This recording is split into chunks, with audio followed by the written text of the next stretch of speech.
Hey folks, and welcome to Typology, the show in which we explore the mystery of the human personality through the lens of the Enneagram.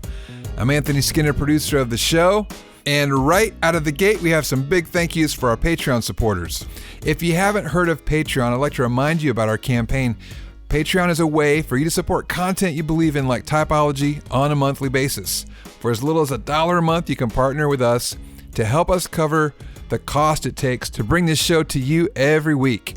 Just go to www.patreon.com/typology and select the level at which you want to support the show.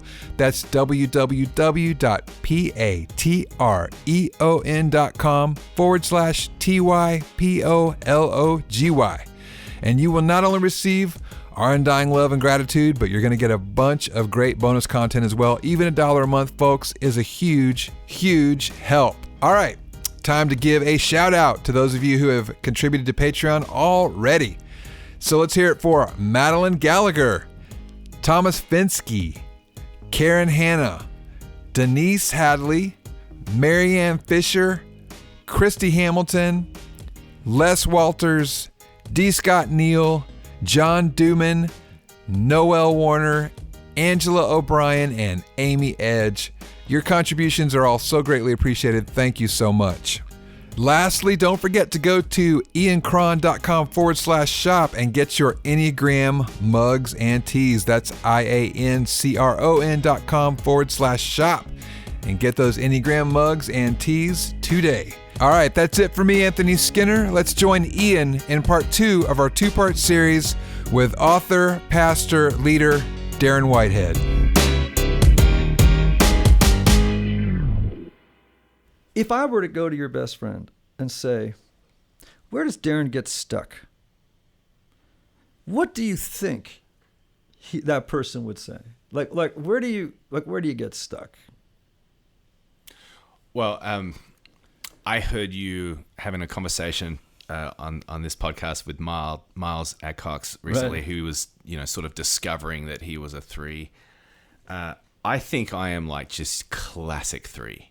Right. And so I am never too far away from the classic shadows of a 3. Really? Okay. Yeah. So, and they're the things that I keep revisiting. So if you ask John Tyson, or my wife, where does he get stuck? It's going to continually be that I'm only as lovable as my last success, mm-hmm, my most recent win. Mm-hmm. I do think that has matured over the years. As a man who's on our team at our church, who's 70 years old, and he's a therapist. His name is Jack. And he has given me sort of a framework that has been quite helpful about particularly the journey that a man goes on over the different decades of his life. And the 4 different quadrants that he gives are warrior, king, sage, and lover. Mm-hmm. And it sort of correlates to King David's life. But loosely speaking, in your 20s to 30s, you're a warrior. In your 40s to 50s, you're a king. In your 60s to 70s, you're a sage. And in your 80s to 90s, you're a lover. The idea, obviously, is that 20s to 30s, you're trying to work out, do I have what it takes? Right. You're a warrior. You're trying to slay dragons. Right. In your 40s and 50s, if you successfully kind of move out of that era into the next theme of your life, you start to know who you are. And you start to be more secure in who you are. Right. Then you move out of that into a sage where you start to be thinking more about legacy and more about pouring into other people. And then beyond sage is just this. Have you ever met Eugene Peterson died just this week? I know. You think Eugene Peterson is just your classic, like lives in this space. Yeah. If anyone spends time with him, you just have this sense he thinks you're awesome. Just has this big grin. You are a beloved child of God. Mm-hmm. And he thinks you're great. I think you're so great. And what's interesting and sometimes sad is when someone does not successfully transition from one of those eras to the next. And so you have men in their 50s who are still trying to be a warrior. Yeah. And they're still trying to prove themselves. They've Right. still got this relentless drive and ambition. And you're just like, bro, where is this coming from? You got to get healthy. Yeah. Or mature. Or mature, Yeah. right. So I would say with me, I'm 44 years old. I'm now in this king era.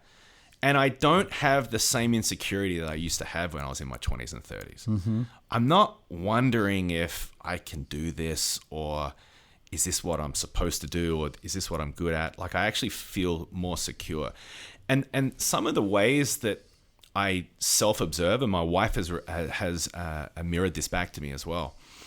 I think when I was in my 20s and 30s and there came a possibility to meet or network with interesting or impressive people, I just would like want to get in that space.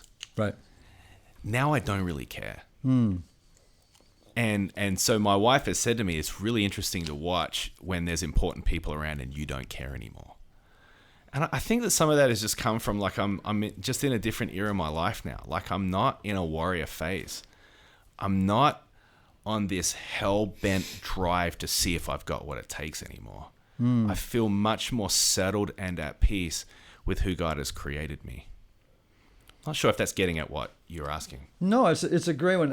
I often wonder to myself if every decade of life doesn't have a different question that begs to be answered. Sure.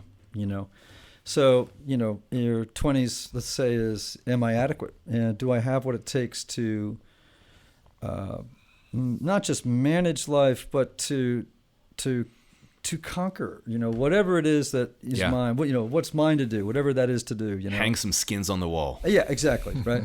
And I'd like to ponder more. It'd be an interesting show sometime to have a couple people on and say, okay, what are the questions that define every decade of your life? You know? Yeah.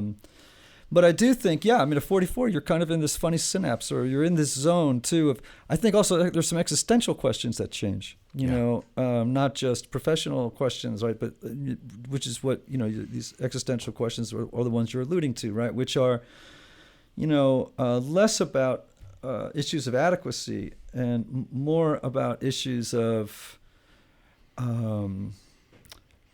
resolving who am I, and coming to some resolution after a long time of trying to find that person, which is hard for a 3 though, man, because 2s, 3s, and 4s, the whole identity thing is so gigantic. Right. It's the fear of not having one, or one that's unstable. Right. I mean, to really start to believe that there's someone behind that projected mask of, you know, stardom. Yeah. That's a pretty spooky journey. You know what has helped puncture that for me? Oh, I love that you used the word puncture. Did you hear that? I love that. I'm always looking for a good word in a sentence. What has helped me is actually seeing friends and other people that are in my kind of role hit a wall and collapse. Mm-hmm. Whether it be really public or private or whatever. Often people in my role, this ends up being quite public.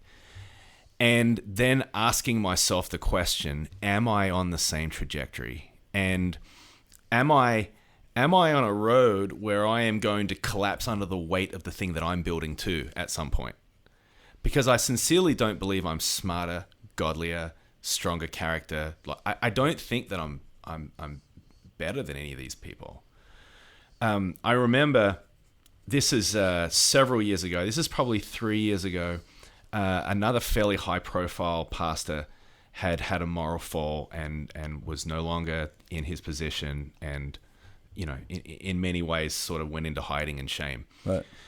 And he was a friend, and I just was sad, and I was wondering about, is this going to happen to me? And I went to see a therapist about it because it sort of just catalyzed this in me. And he looked at me and he said, well, this is not the totality of what you're asking for, but let me say something that I think would be important for you to hear.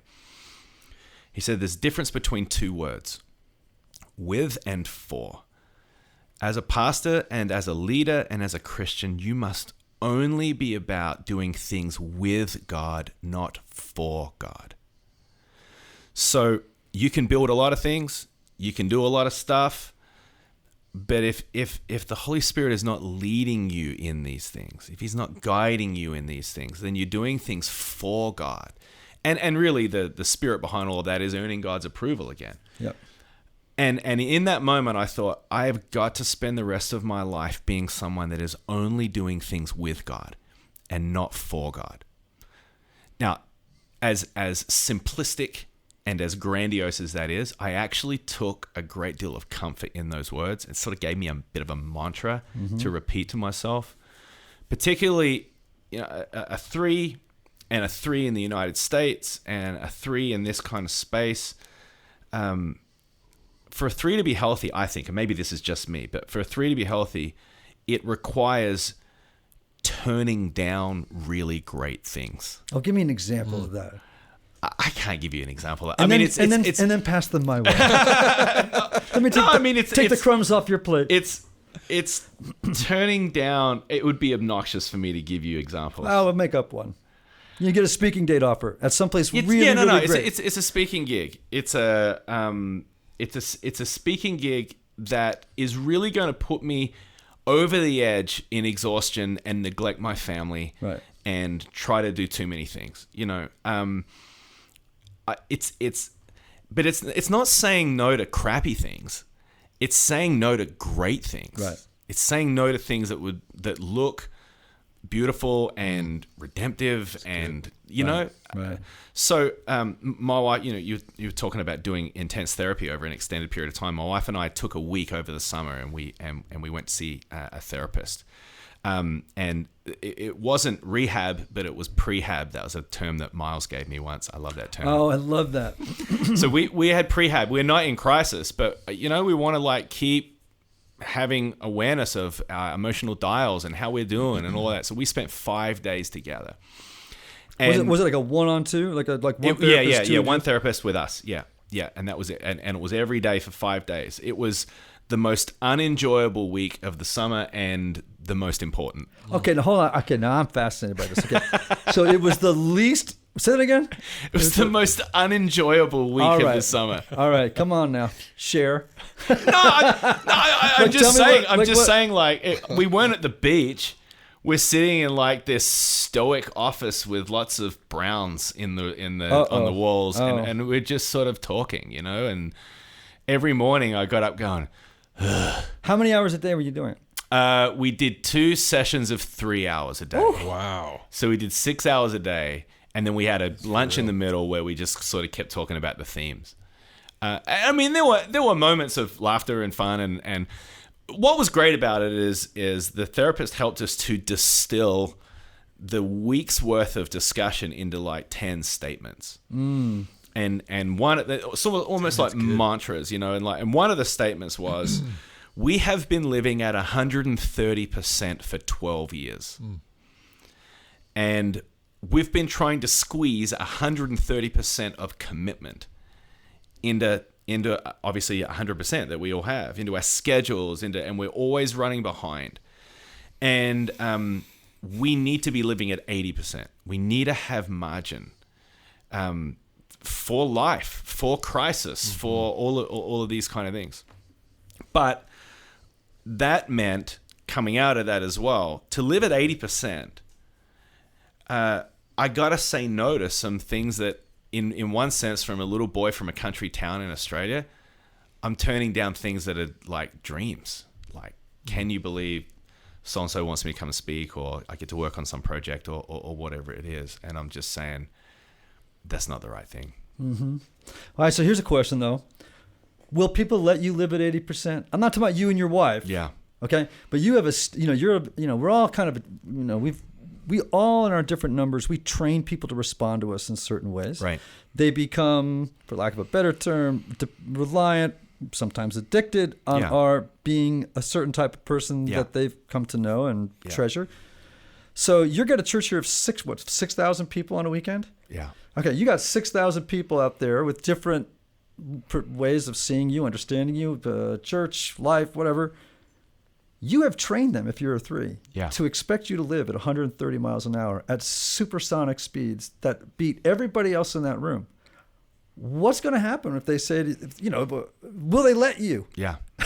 Yeah. Will your board let you? That's pretty intense. So you're asking, you're drilling down into the trenches. And so let me give you a specific answer. I took a sabbatical this summer. I've never done it before. Mm-hmm. And I took 2.5 months and I wasn't here at all. And that did all kinds of things in me of, like, what am I going to have when I get back? Will I even have a job? I was terrified that, for a couple of months, I was not achieving or performing but again, some of this, like watching other people crash, I'm like, I have got to crack this code so it's sustainable for me for a long period of time. Right. And are most of those others threes, you think? What's that? The people you're thinking of that have crashed, are most of them threes? Many 3s and 8s. 3s and 8s. Yeah, right. I mean, the typical big senior pass over large church. 8s who think they're invincible. Yeah. Right. And 3s who think they're, they got to keep it rolling. Right. So, I don't want to build something that is personality centric. Right. It's got to be bigger than that. It's got to be multiple people. I've been a part of things that are way bigger than this. And so this is not, this is not doing in my heart what I thought, oh, now I'm like, I've got a big church and like now I'm just at peace and I'm like, and so then what's the number? Is it 7,000? Is it 15? It's no number. It's no number. We've got to be healthy and be at peace with who God's created us and what He's called us to do, and be using our gifts in a way that are sustainable and healthy. And that's what I'm on that journey to try and find that.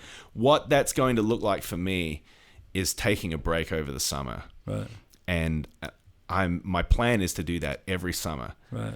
Where and beyond that, get people that come and fill our pulpit who are better than me, who are really good. Mm-hmm. I want that because I don't want people to be going, when's Darren getting back? I want actually things to thrive while I'm gone. But even more than that, like I want it to be great. Right. And I want people to be exposed to people who are more gifted than me in different areas and all of that. So I've never done that before.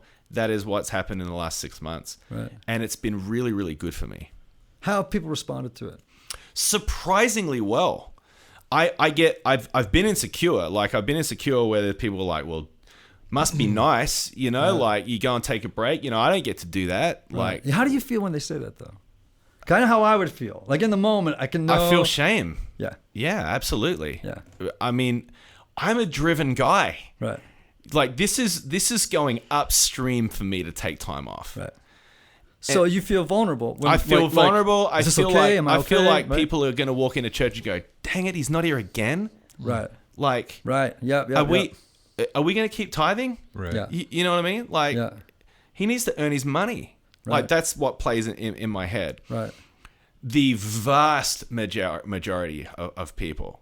Right. The vast majority, like 99.9% of people are going, "Thank you for doing that. Thank you for modeling that." Mm-hmm. And we see you wanting to do this in a sustainable way so that you're doing this for decades, not, weeks or months, Well, let me interrupt because I got to do a quick ad for something. You all out there, that I'm a psychotherapist as well, a spiritual director, and that I'm always encouraging people to, seek out professional counseling and psychotherapy. If you get with the right person, it can be really life-changing. But I know, too, that not everyone benefits from a traditional 50-minute hour or even from, a once-a-week session. And in fact, some people, and Darren, you know this too, right? Like people's lives are so on fire at different moments that, I don't have 3 years, once a week to go and parse this thing. It's like, no, you pretty much need, this is a 4-alarm fire. Like you need a lot of work right here fast. Yeah. And that's what this guy, Michael Cusick at Restoring the Soul does. I've known this guy for 30 years. And what he does is he has this intensive counseling process in Colorado, right? You go out there, you spend a week, 2 weeks working together in half-block times, half-day blocks over 1 or 2 weeks. And Mike and his team know that sometimes you can't wait to get to the bottom of an issue or experience a breakthrough. Like it's got to happen pretty quick, or at least you got to get a jump start pretty fast. So they've been doing this for nearly 20 years with couples and individuals, help them transform their relationships and their lives. So typology listeners, if you're looking to get out of the rut you're in, or perhaps your hair is on fire and you really need some help in a hurry, and you can't wait months or years, you need to call Restoring the Soul today for a free consultation. My friend Michael Cusick, this is his cell phone number, which is kind of crazy that he's letting me do this, 303-932-9777. Call him and learn about their intensive counseling process and jumpstart your journey toward becoming yourself in a whole new way. And as a special bonus, Anthony, write this down. Just for typology listeners, make sure to visit www.restoringthesoul.com/typology to download their PDF called 5 Ways Unaddressed Trauma May Be Derailing Your Relationships. All right, I'm back. Well done. Thank you. I feel good about it. All right, so we were just talking about thousands of people, and of course at Willow, was that 25,000 people a weekend, and then here. So yes, you've been part of bigger things, and we've spoken in large rooms to whatever the applause we get. But you threes love metrics, and here's one thing I know about ministry. I've been a pastor in over a decade, but and nor do I think I'm particularly gifted at it. I mean, that's it's not my thing, really. But there are no metrics. I mean, that's the thing that drove me a little crazy about ministry, because I work with nothing but Wall Street people. Right. And, I could say to them, okay, so at the end of every quarter, you all can look at a P&L, or you can look at your bonus or your sales, whatever, and the metrics of success or failure. What are mine? If it was time for compensation conversations, for me, sure. I'd be like, on what basis will you decide that I should make this amount or that amount? What are the metrics you're going to use? So how hard is it for a three to work in a place where there are no quantifiable measurements you can use to determine success or failure? Well, I would disagree with your assumption. I think there are metrics. They're just wrong. Okay, good. The metrics are attendance and financial giving. Right. And in some circles, maybe baptisms as well, salvations. So there are metrics, but they're not metrics that are congruent with what the actual Great Commission is. Right. So what are the right metrics then? Well, listen up. The right metrics are very, very difficult to quantify. Right. I think spiritual growth. I think disciple making. Right. I think, and they're very difficult to pin down. I think metrics of salvations, people that are coming to Christ, are important metrics. I think people attending church is an incomplete metric. Mm-hmm. I think that much of the American church, particularly American mega churches, they're not incorrect, they're incomplete. Mm-hmm. And so there's got to be more. There's sort of an absence of going deep, and there is a prevalence of going wide. And we applaud people with large churches, and people that are perhaps maybe even being more faithful to disciple making, right, are less recognized and applauded. Yeah, again, I mentioned only because threes, man. We just love them some metrics, right? That point to success. And I always think to myself, there are certain fields, like whether it could be in psychology or in, there are just fields where things can't be measured. Sure. And you have to live off of an entirely different sort of reward basis, or something to incentivize, and it seems to me, you're as a pastor, you're always at kind of the, especially as a three, so much of the metric is in the moment, looking in someone's eyes and wondering, am I in this moment winning your approval? So like when someone comes up and says, where you been? Kind of this, taking a lot of breaks, right. and part of your sinks inside, right? Like reflexively, right? It kind of sinks. And man, I just feel like it's just, first of all, I remember, did you meet Peter Drucker when you were No. Well, was he already dead by then, or is he dead? I think he is gone, right? Isn't Drucker gone? Peter, if you're not dead, I'm sorry. You got to look that up. He's got to be really old if he's still alive. Listens every week. Well, I mean, he's got to be 100. I mean, look him up. Look up Peter Drucker. He's such a famous business expert. But I remember him saying one time that the 3 hardest jobs in America were the president of a university, the head of a hospital, and the pastor of a church larger than 300. And the reason is you have, as I understand it, you have all these constituencies, all of whom think their agenda is the most important. So true. Right? So at a hospital, it would be you got the surgeons, you got the patients, you got the patrons, you've got the nurses, you got, at a university, gosh, every department has divas, and the history department thinks it's more important than the class. And then you got the alumni and the fundraising and the students, and everybody's chewing on your heels. Same thing for a pastor, right? Yeah. You've got multiple constituencies, and let's face it, right?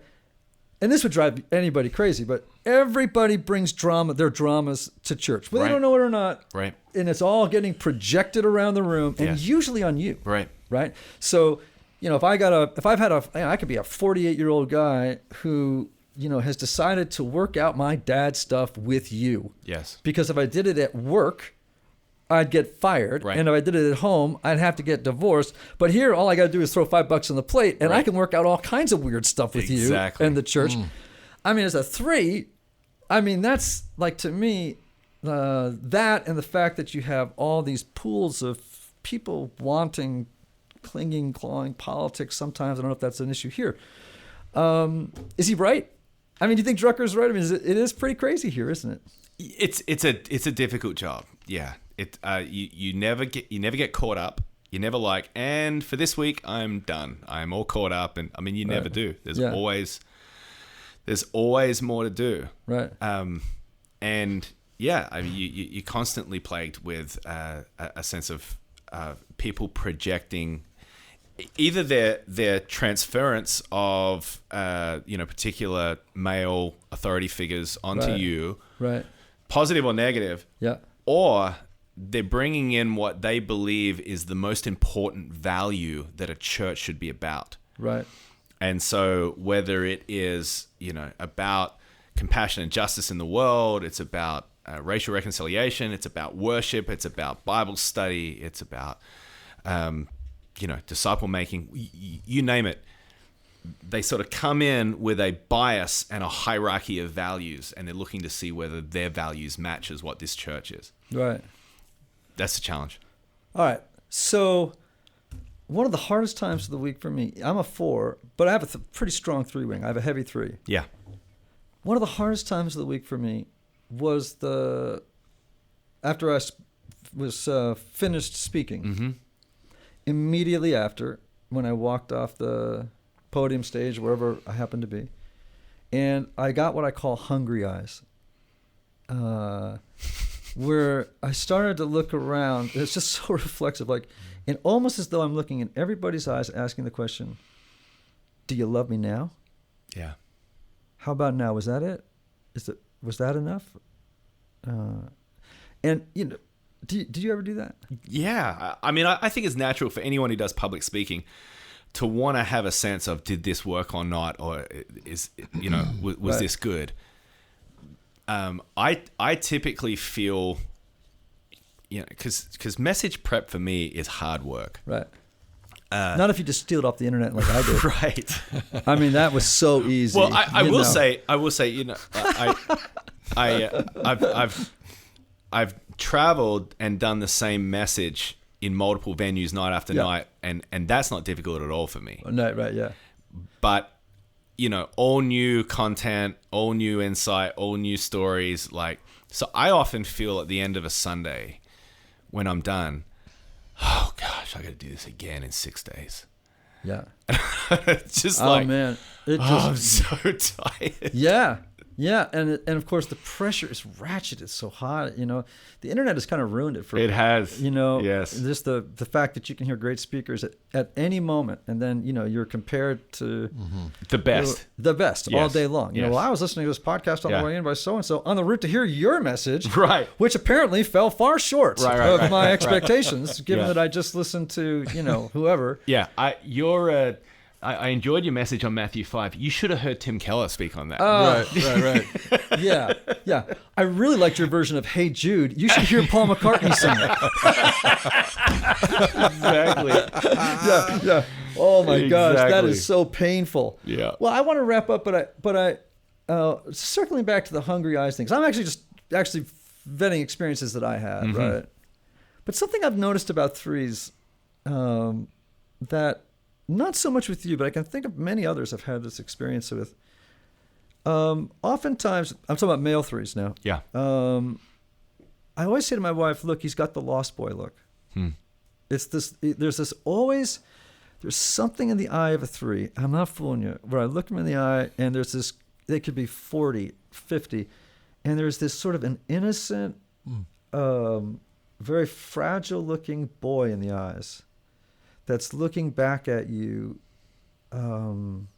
as if asking the question, do you see me? Yeah. Am I, and it's a very tender look. It also tells me sometimes that they're either in that moment in a vulnerable place or they haven't done much work yet because the boy's there in the eyes. How does that land for you? Is that a truth, or am I not seeing? Am I seeing something that's not there? The four in me is kind of looking intuitive. Oh, I definitely think that is there. I feel more at peace with that than in my 40s than I did in my 20s and 30s. Now, you could argue that's either because I've done work and I'm healthy, or you could argue that there's some element of public success about what I'm doing right now. So I'm like, right. You know what I mean? Right. You're not on the hunt as much. Right. So and who knows? Maybe only God knows how I am in terms of health regarding that. Right. But no, that is absolutely true. I think that the real tender part of a three is. It's funny. I've heard you describe this before, but like how a three intuitively is like picking up on so many signals and like, what do I need to be to win in this environment? And what do you need? And what do you need me to be? And what do you need me? And it's not even conscious. It's powerfully subconscious. Oh yeah, Right. Totally. But the root of that is, am I lovable? Mm-hmm. Do I matter? Am I lovable? Is it like... And so there are all these masks that are put on to try to, even false love is better than perhaps the fear of not being loved. Right. Yeah, I had a young guy years ago on a podcast interview ask me, well, if you had to boil the Christian message of the gospel down to one sentence, what would it be? And I'm thinking, oh my God, wow, that's a tall order, kid. You should be paying me for this podcast. But I just said, we're loved. I mean, that's it. Yeah. Everything else is editorial. I mean, as far as I'm concerned, I know there'll be a lot of people. I'll probably get 30 emails from people saying it's not quite all of it, or it's like, no, but I think that basically is it. Yeah. And I don't obviously mean that in that sentimental kind of facile way. It's like when I say we're loved, I mean that there is a powerful, and I'm actually going to say something even more. I'm going to go a little deeper out.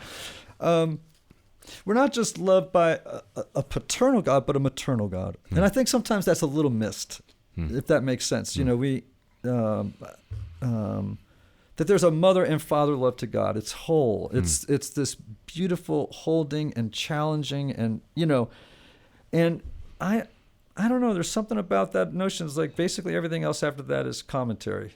For me, I'm not saying for you, but in the gospel. Well, man, this has been wonderful.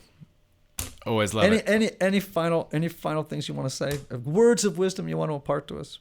Oh man, for all the threes that are listening, and whenever you have a three on typology, it's always the first one I listen to because I want to hear my people and feel a fellowship in the in the grind and the struggle and the recovery.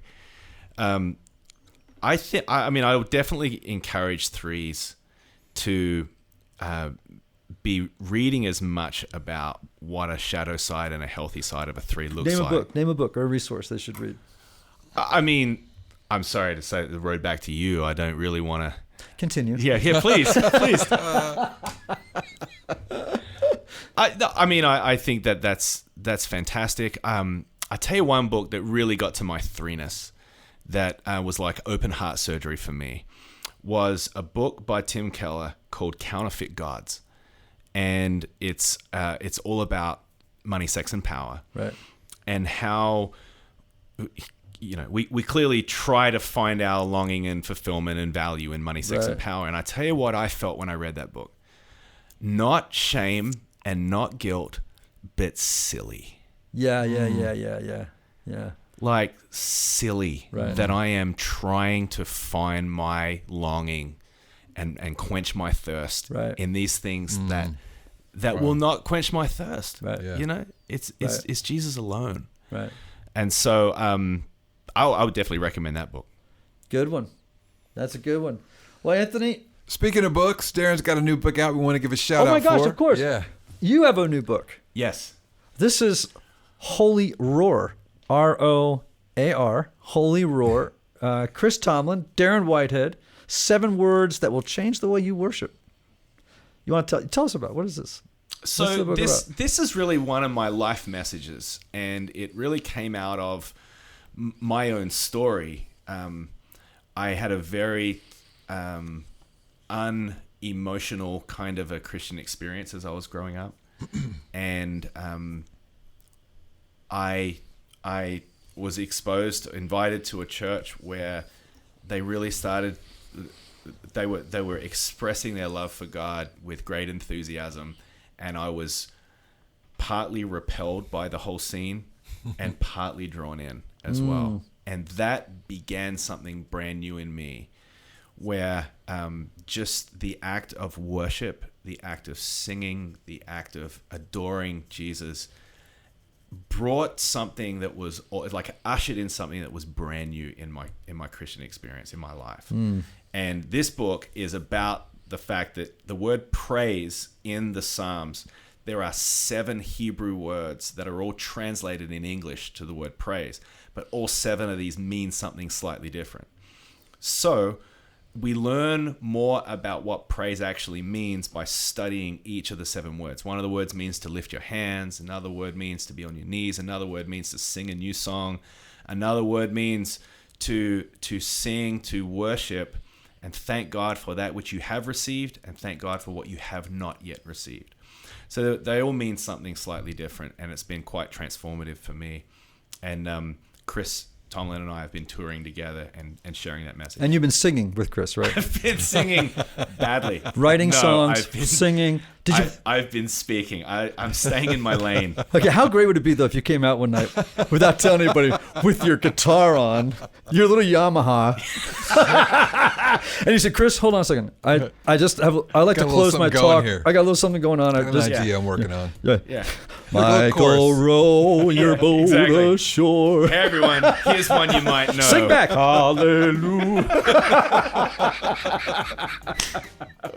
Or you could do an INXS song. Exactly. My people. Bring the Aussies in. Come on. Darren, thank you so much. Anthony, another week. Another day. And well you know what we're going to do this afternoon, because I have a couple hours free, right? It's our day off. What are we going to do? We're going to go floating spa. Float spa, baby. That's right. In the pod. We called it. So awkward. We're going to cash in on our new membership. Yeah, I can't believe you joined it. I did. I can't believe you joined it. That is amazing to me that you joined a float spa after floating in probably a virus-filled tank for an hour. Hey, everybody, thanks for listening. We deeply appreciate you. Remember the words of the great Oscar Wilde. Be yourself. Everybody else is already taken. Next week, folks.